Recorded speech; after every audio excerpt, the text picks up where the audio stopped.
And now, his view, an editorial opinion by Bill Martin.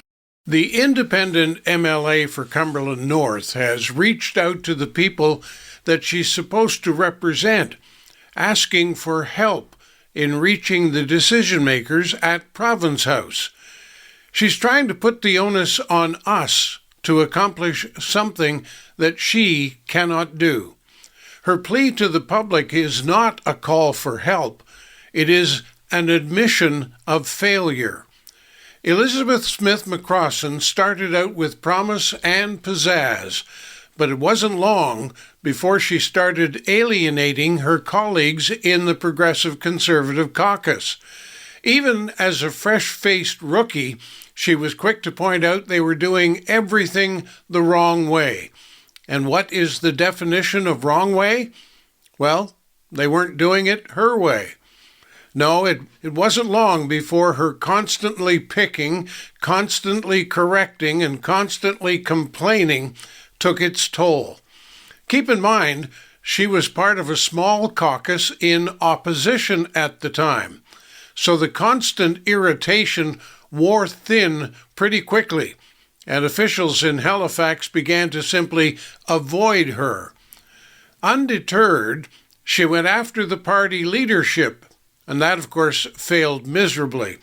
Her haughty style and demand for attention was not what the party wanted, and certainly was not what it needed.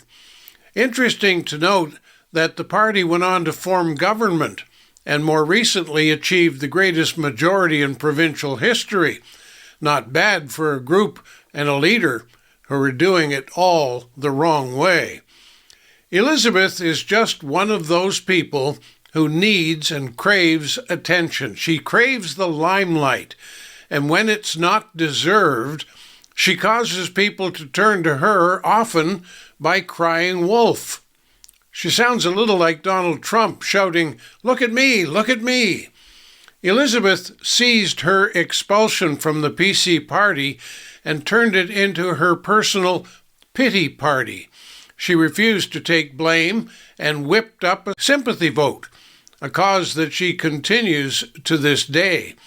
Her manifesto, which she distributes almost every week, is that she has a better kind of democracy.